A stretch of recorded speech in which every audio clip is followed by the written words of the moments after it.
trouble. Real stories, real recovery. Like, people's pronouns and how to address them are important in their identity. Like, don't be Even in this bout of recovery, get to real stories, real stories, real recovery. I am Kat, and I'm on the road of recovery.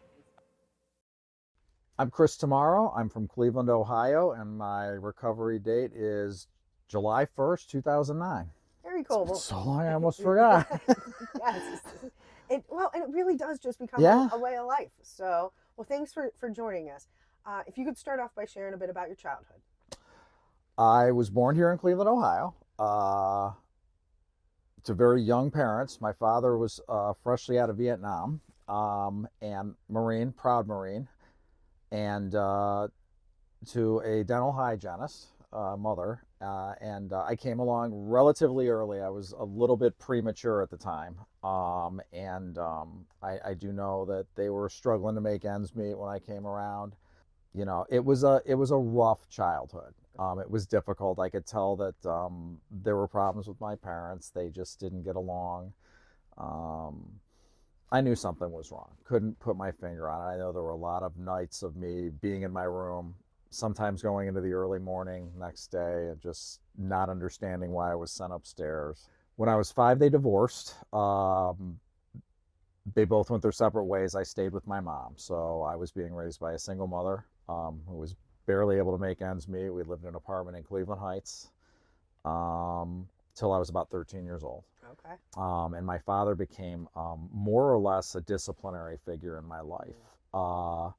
You know, he struggled with his own issues. You know, I think the PTSD was not an understandable thing then. Right. It wasn't a thing then. And I certainly wasn't going to understand it as a child.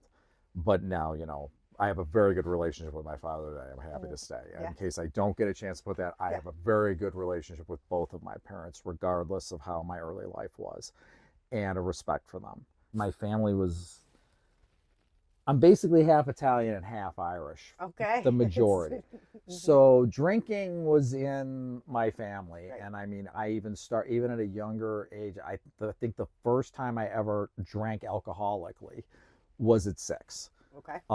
Finishing off all the glasses around the table over the holidays. Right. And I remember that warm feeling. Yes. So if you could talk a bit about how your disease progressed and what it was like in your teens into your 20s. So I was actively seeking what I would call getting away from reality. And that definitely played out throughout my teens. Now, incidentally, I started doing drugs in there. I started smoking weed. There was acid involved. I would huff gas. I would huff Freon. I literally did anything that was put in front of me or that I thought might do it. Fast forward to 15 on the cusp of 16. I also saw therapists from the time I was 6. Okay. Then my mom ended up in the session, and it was kind of decided that I needed to get some help. So I believe it was October 86. Okay. I went into my first treatment program. And keep in mind, leading up to this point, I was already on probation for 2 years. I already had my license suspended until I was 18 because I was a run risk. I kept getting chance after chance and after chance from the juvenile courts. Always something for criminal mischief, criminal trespass, something criminal. I wasn't even caught for the majority of the things that I was doing out there, but that's how bad I was. And yeah, most of it was drug or alcohol assisted. I got out of there and I immediately started a program of recovery. I stayed very active in it. I would go so far as to say I was stark raving sober.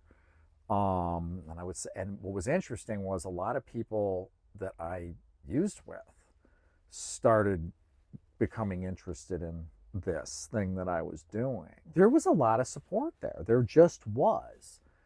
I will go so far as to say that, like, the group of guys that I was with, we started getting a little too full of ourselves. We started becoming a little too cool. That can be, yeah. So suffice it to say, just before 5 years in recovery, me and the 4 other guys that I relied upon all decided to go back out that night. You know what? Kids, man. Yeah. Yeah, you're about to be 21, or you What did just we turned know? Like, Mhm. I mean, we're adults now. Mhm. Like, of course we can be more responsible about this. Mhm. We sat there. It took 5 minutes for us to talk ourselves into going up to the gas station and getting a case. And I basically stayed on a drunken high for almost a week. And then that was it. Something kicked in and you can't do this, man. Seriously, you can't do this. Like, no one ever needs to know. Like, no one, like my mom, I would never crush my mother, but you got to get back on track. Okay. So I got back into a program. I reintroduced and let everybody know what I did and what happened, and started from square one again. A friend of ours moved out to Arizona, and they started working for Harley Davidson out there, and they were talking about how awesome it was and whatnot. And me and 2 of my really close friends got it in our heads. You know what? We should go to Arizona. And this was roughly about 3.5 years in, 3 years in, second time around for me. It got a little apartment, and me and my buddy were just like, this is incredible. And it was beautiful. It was this whole different life. And we really started looking for meetings right out the gate. We really wanted to get involved with recovery groups and things. And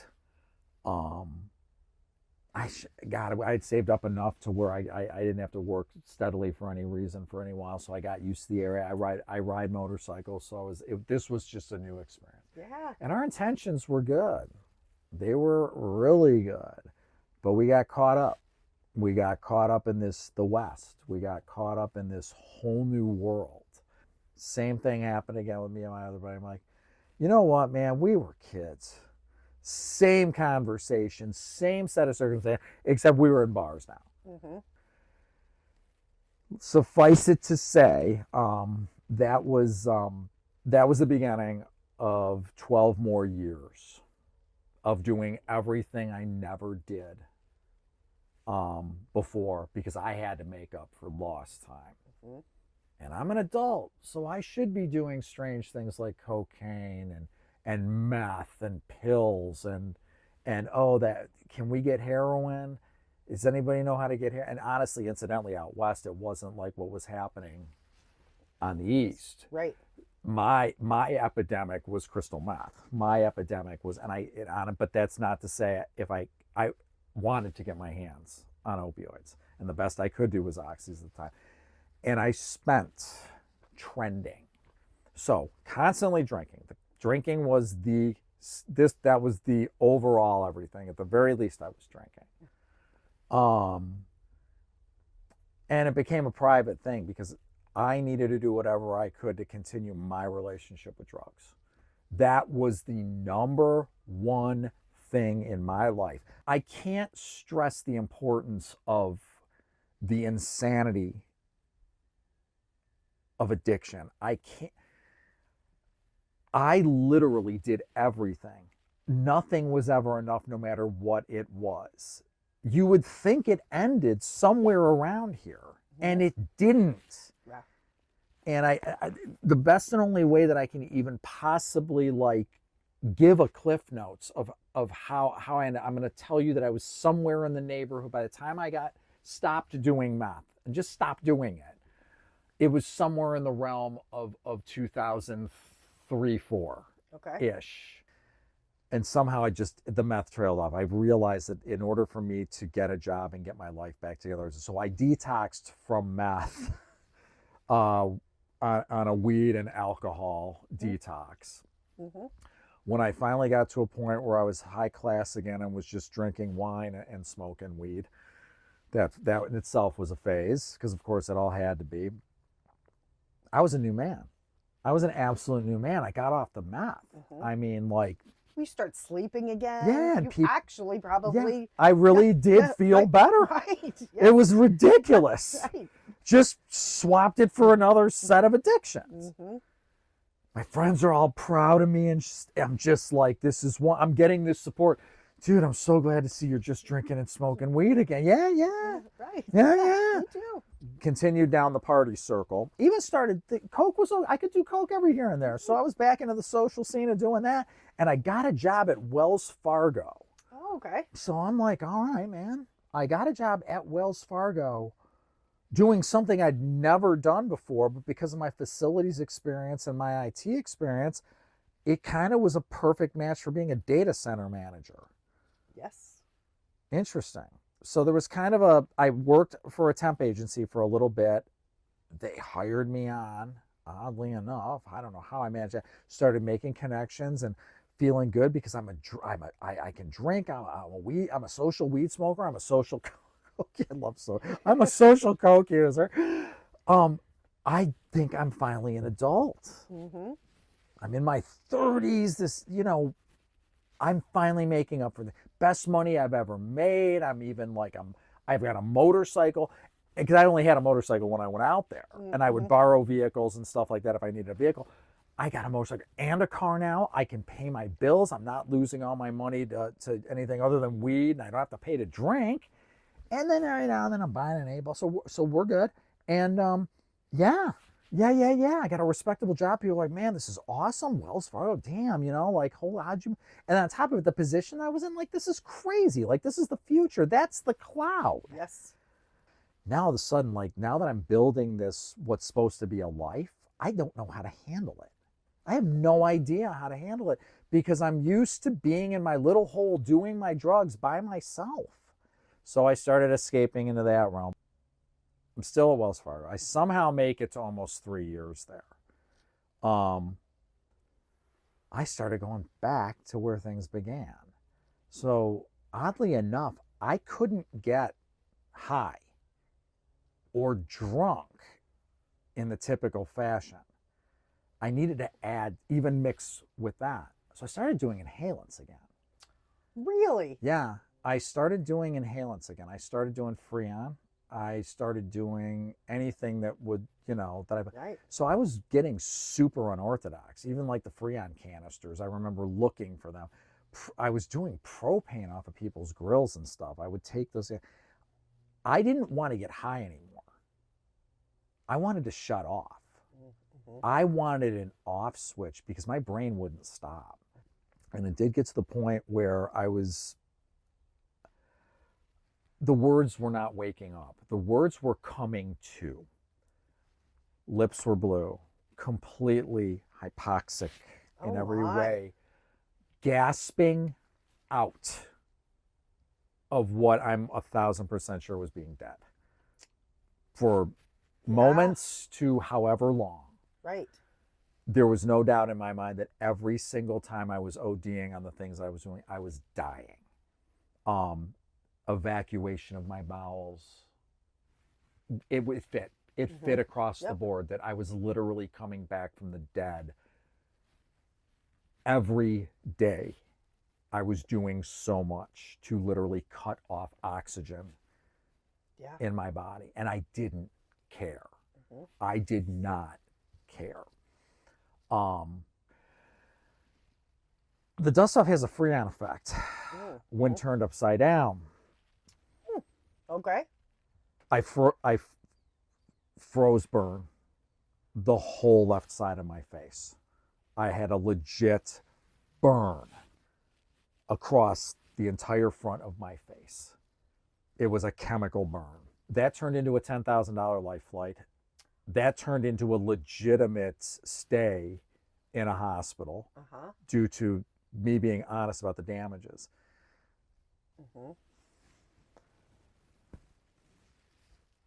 I got out of that hospital and they stayed firm. I had made arrangements with my mom to come back to Cleveland because nobody wanted me. I had no place to be, and I honestly had gone through most all of my money. Amazing the chances I was given, but no, cunning, baffling, powerful, unbelievable. Are you serious? Why would you do this to yourself? Continue to do this, continue to do this, continue to do this. My mother kicked me out. And I will never forget the fear that she had in her face. She was pretending my father was up the street. That if he didn't see her way, she was scared of me. I left. I continued. Went up to Severance. Went into that office, Max. I remember getting more dust off and going into the woods behind the medical building back there. Not sure how it came about, but I actually ended up in the metro parks at some point. Came out of another overdose, and this is funny but sad all at the same time. It was what we were just talking about. I remember getting up at about 100 feet away from me. There's this deer, this buck, staring over me. It was just starting to get dusk out. And this buck's looking at me, and I'm like, what? Wait, I'm looking around. Just give me something to give me an indication of where I am. This buck is over there, stares right at me, and starts shaking its head like this. Literally shaking its head at me. And honestly, it went down and this way, and it turned tail really slow and walked off. I call it a very mini spiritual awakening. That, oh my God, this creature clearly just shook its head in shame at me. Like, I was like, this is unbelievable. And I don't know what happened. I really don't, other than it was some form of awakening. I'm like, I can't do this anymore. I can't do this anymore. What am I doing? Moments of clarity. Moments of clarity. And I mean, I'm telling you this as it truly happened. Yes, it seems like magic that all of a sudden it was, no, I'm doing this. I've been in hell going down this spiral for 2 years straight at this point in time. I thought I was as far down as I could possibly get, and I kept going further. And how much further will this go? Bottom? There isn't one, seriously. Yeah. Not for me. I don't know. I can only call where I ended up in front of that deer as the bottom, but was it? Or did I just prove I can't afford to find my bottom? Right. I remember getting into my room at Haven, finally getting in there. I got on my knees right when I got in my room in Haven. I did one more time. I basically just said to her, I surrender my will and my life to you, God. Please build with me and do with me as you will. And I left it there. And from that moment, the guy who came home saying, I'm not doing more than 30 days in any treatment facility, I was eligible to leave there in 120 days. I stayed there 9 months. Yes, that's awesome. I was living and breathing sobriety. I was giving back. I was doing IT work to earn my keep there. I was honing my skills of being a person again. I was learning how to be by myself and enjoy and chuckle at stuff that I was thinking. So as a, 15 years, coming up on 16 years of recovery, what do you do today to be able to never have to reintroduce yourself again? I eliminate the word never. I stay within the realm of reason because I look at it as a day at a time and blessed. Okay. And I know it actually is a figure of speech. Like I never wanted, because I know, I never want to do it again, but I never look at it that way. I'm going to stay sober forever. I don't look at it that way. I look at it as some days, okay, I have to stick into the brutal honesty about this. Some days it isn't about the person I want to be. It's about the person I don't want to be. And that can be a heavy motivator when you have a stressful job.